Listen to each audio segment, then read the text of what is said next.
Tingnan, ayan.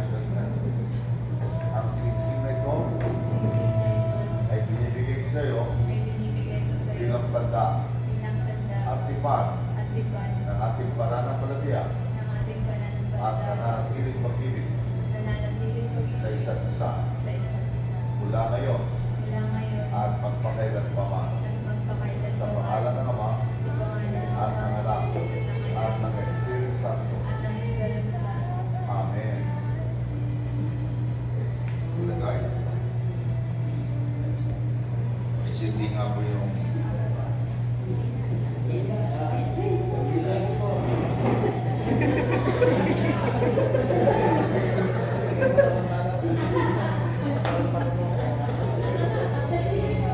akala ko kanina kinakasal si Jen ang si Lord.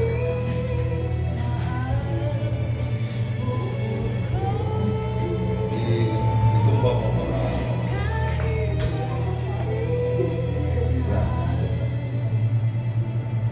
tumba mo para masipsip niya yung oil. Okay? Very good.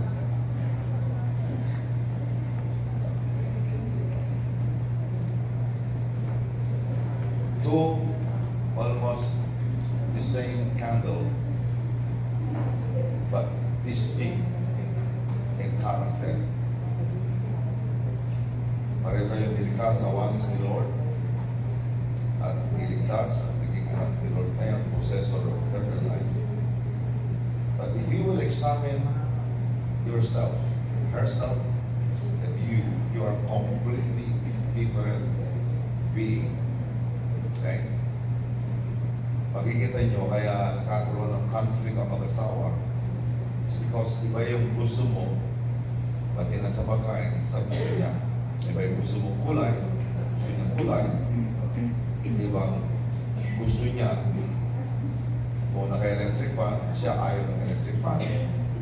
So, sa pananaw, iba nakikita niya sa nakikita mo. Okay? Yung iba naman, gusto ang problema, yung iba ayaw ng problema. Kung kailan may problema, tumatapang. Kung dahil sa problema, bumibigay. So, you are completely different being. Babae, ikaw ay lalaki. Kaya the Apostle Paul called it mystery. How can two completely different beings be united together in marriage?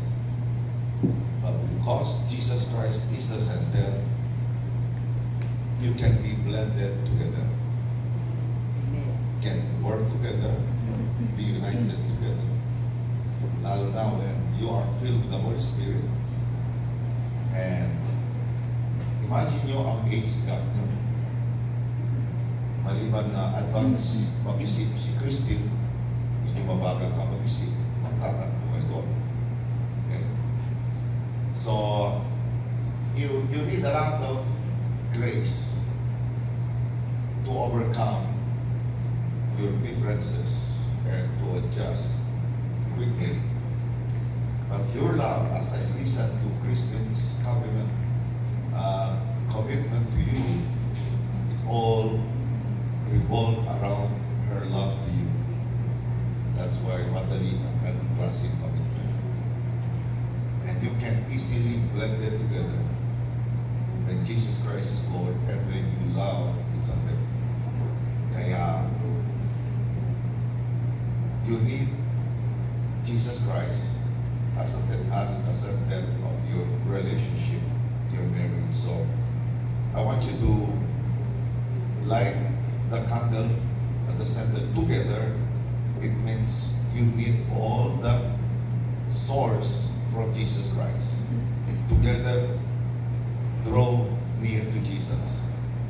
And together, draw strength from Jesus. Together, He is the source of your blending together. So, please light a candle together.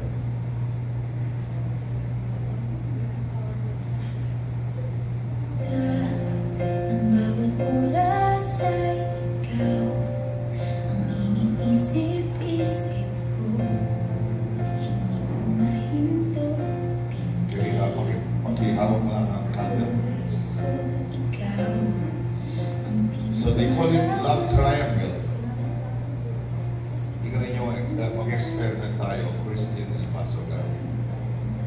way you are father to this candle, you are father to each other. You know, if you will, yung triangle, we're talking about triangle. You will go farther, you will be farther to Christ, and you are father to each other. But the more you draw together, sige, subukan, getting closer, okay, closer, matindi yan. You are farther, getting closer to Christ, strong and stable having relationship. Completely different personality, but your closeness to Jesus Christ will make you closer to each other. That's how marriage works. Okay? And now you can put off the candle. Yung candle. Patayin yung candle nyo. Sige. Another message is only Jesus Christ now the Lord, Master and King of your life. You are both dead. That's why you can be blended together. That's how marriage works. Amen. So this time we will pray for you, and then I'd like to call Pastor Dandan and Pastor Lori come here, and Pastor Gil. Pastor Gil. Pastor Gil. Gil or Gil? Gil. Gil. And your wife.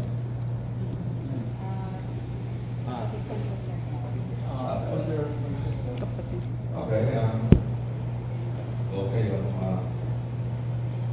kayo ang pinaka-spiritual parent sila. Oh, di mo ni sister. Kaya pala po si Pastor Gary. Tayong lahat dito may let us pray for this new couple who are joined together this afternoon. Let's pray for them. Lahat tayo. Lord, you have personally handpicked Pastor Gary and Christine to be for each other.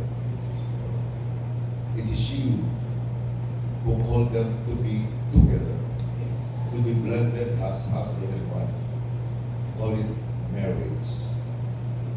This afternoon they are wed, and your blessing is upon them.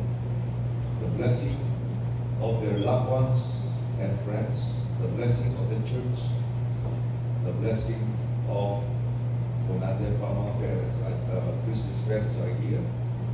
I could not find any reason why they could not overcome as husband and wife and enjoy that their wedding and their marriage with you. They will enjoy to the max because marriage is a gift from you, established and blessed by you. So now, Lord, I thank you that ito po kanilang pagsasama, magbubunga po ng magandang mga anak, magtatalino, godly, righteous, healthy, and strong, that will serve you as the whole family will serve you. Thank you, Lord. We dedicate this new couple in the name of the Father, Son, and the Holy Spirit, proclaiming Jesus Christ is Lord, applying the blood of Jesus for their Passover, and I declare victory, success in their marriage as husband and wife. Father, thank you that you are their God, their King, their Master, their Lord. Now, thank you, Lord, that the blessing is theirs already. In Jesus' name, Amen. Amen. Amen.